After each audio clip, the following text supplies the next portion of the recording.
తర్వాత 10 సంవత్సరాలు ఒక దొరల పాలన నడిపించి ఈ రాష్ట్రాన్ని భ్రష్టు పట్టించిన వాళ్ళకి ఇంకా ఆ మాట మాట్లాడటం. మరి అప్పుడు ఆయన టీఆర్ఎస్ పార్టీలో ఉన్నప్పుడు ఉన్నాడు కదా, ఇప్పటికి కూడా టీఆర్ఎస్ పార్టీ కాబట్టి ఆయనకు అది చైర్మన్ ఇచ్చినట్టున్నాడు. మరి ఆయనకి ఇప్పుడు మాట్లాడుతుండడం వారికి సంబంధించిన టీఆర్ఎస్ కార్యకర్తల దాడి చేసినట్టున్నారు. కాంగ్రెస్ పార్టీ కానీ రేవంత్ రెడ్డి గారికి కానీ ఇంకెవరికైనా ఏమవసరం కౌశిక్ రెడ్డి గురించి ఎందుకు ఆలోచిస్తారు? కాదు సార్, ఇప్పుడు అసలు అరకిపూడి గాంధీ విషయంలో ఏంటి ఇంత గందరగోళానికి కారణం ఏంటి? అరకిపూడి అంటే లెక్క ప్రకారం చూస్తే మరి వాళ్ళ పార్టీ అయినప్పటికీ కూడా మీ పార్టీలో జాయిన్ అవుతున్నానని చెప్పారు, కాంగ్రెస్లో జాయిన్ అవుతున్నానని చెప్పారు, మీ నుంచి కూడా వెల్కమ్ వచ్చింది పార్టీ నుంచి. తీరా చూస్తే పిఏసీ చైర్మన్ ఇచ్చారు. అక్కడే కదా అసలు గందరగోళం మొదలైంది కూడా. అంటే అరకిపూడి గాంధీ విషయంలో మీకేమైనా ఐడియా ఉందా సార్? మీ అధిష్టానం ఆలోచన ఏంటనేది? ఏమైనా సార్, ఆయన టీఆర్ఎస్ పార్టీ ప్రతిపక్ష పార్టీలో అవకాశం ఆయనకి ఇవ్వాలి, వాళ్ళకి ఇవ్వాలి కాబట్టి ఆయనకు సీనియర్ శాసనసభ్యుడికి ఆయనకు అవకాశం కల్పించారు. అది వారి అంతర్గత వ్యవహారం. ఆయన ఇంటి మీద కార్యకర్తలు దాడి చేసినా అంటే అది నాకు తెలియదు. దాడి చేయడం ఎవరైనా తప్పే, కానీ అది వాళ్ళు కూడా టీఆర్ఎస్ పార్టీ వాళ్ళు కదా. దానికి రేవంత్ రెడ్డికి మూడి కట్టడం ఏంది?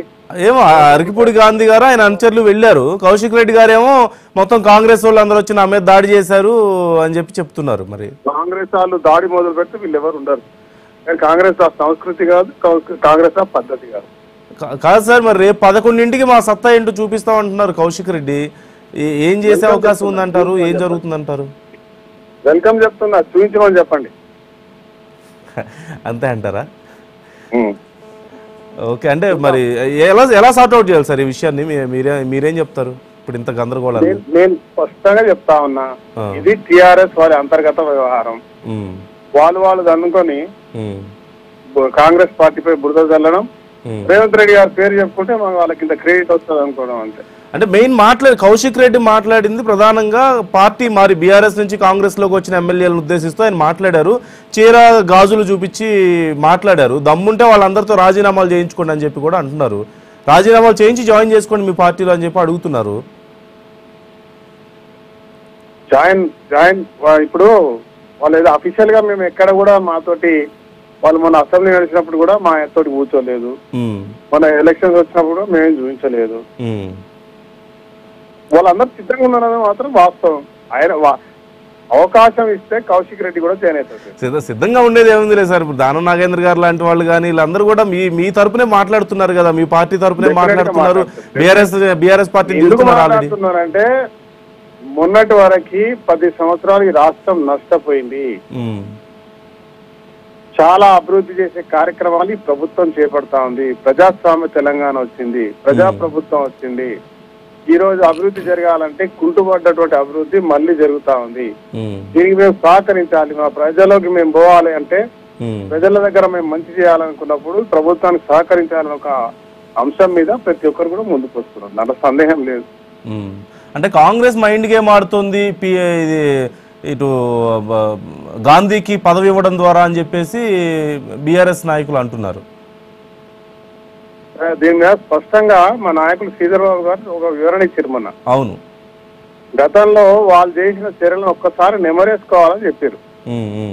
ఎంత అధ్వానంగా ప్రవర్తించారో ఒక్కసారి రికార్డ్స్ తీసుకొని చూసుకోవాలి. అసెంబ్లీ సమావేశాల్లో కానీ బయట కానీ అవమానపరచడం కానీ ప్రోటోకాల్ విషయాల్లో కానీ అవన్నీ చేసుకుంటే ఈ రోజు మేము స్వయంగా, నేను కూడా ఒక శాసనసభ్యుడిని, మా ప్రాంతాల్లో చిన్న కార్యకర్త టీఆర్ఎస్ లో ఉన్నటువంటి మొన్నటి వరకు ఉన్నటువంటి ప్రజాపాలకులు చిన్న వాళ్ళు ఎవరైతే ఉన్నారో వాళ్ళు ఎక్కడ కనబడితే ఖచ్చితంగా ప్రోటోకాల్ మేము పాటించినాం.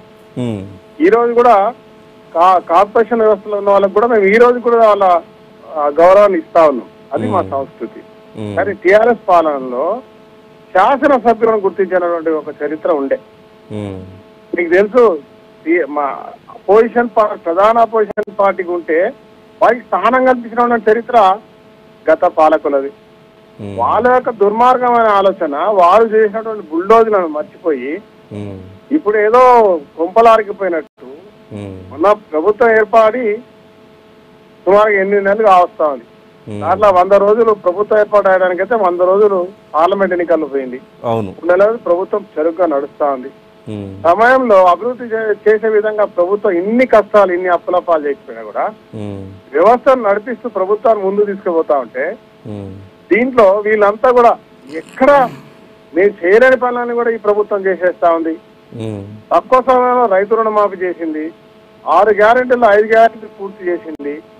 ఈ రోజు తెలంగాణలో ఇలా రామగుండంలో పవర్ ప్రాజెక్ట్ 1/800 తీసుకొస్తుంది. ఇట్లా అనేకమైన కార్యక్రమాలు తీసుకొస్తా ఉంది. మంచి పేరు వస్తా ఉంది వీళ్ళకు.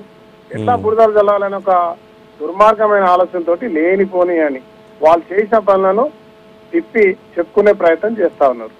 దీంట్లో లాస్ట్ కి దాడులు కూడా వాళ్ళు చేయించుకొని ఇలా తప్పుడు బాట పట్టించడానికి ప్రజలను మభ్యపెట్టడానికి చూస్తారు. కానీ ప్రజలు చాలా తెలియగలవారు ఈరోజు. మీలాంటి మీడియా మాధ్యమం ద్వారా అసలు నిజాలు తెలుసు వాళ్ళకి. కాబట్టి ఇవన్నీ కూడా ఏం కాదు.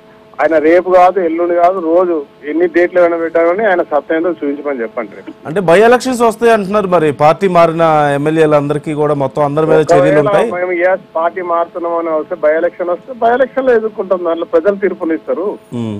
వీళ్ళెవరు చెప్పడానికి? చెప్పి వాళ్ళకు వచ్చినది పెద్ద తెలుస్తున్నా.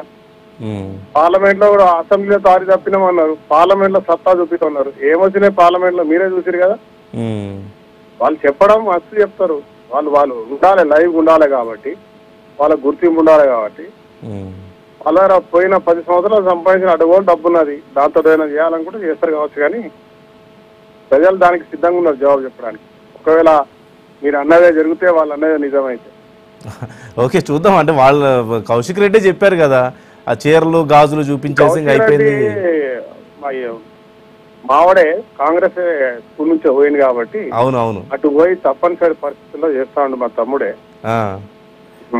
ఏదో చేస్తున్నాడు, మరి ఆయన ఆలోచన ఏందో.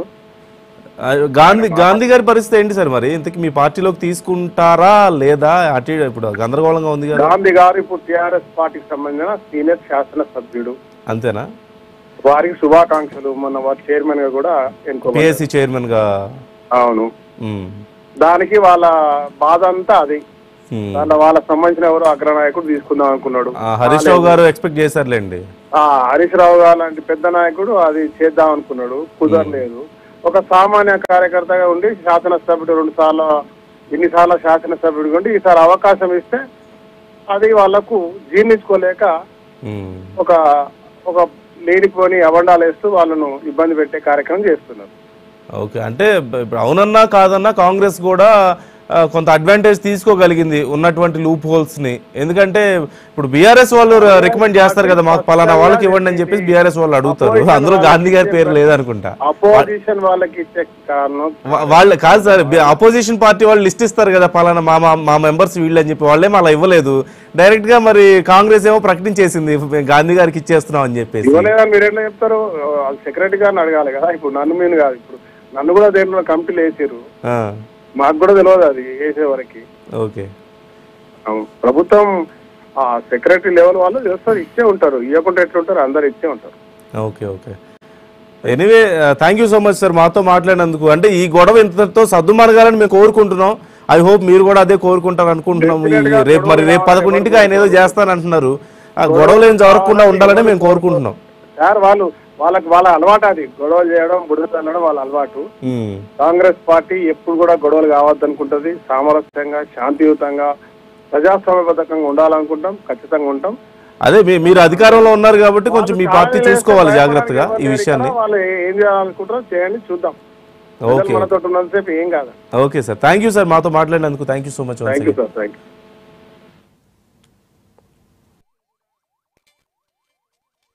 మరి ఇది ఇంకా ఎక్కువ ఇబ్బంది గురయ్యే అవకాశం కదా. గేట్లు ధ్వంసం చేశారు.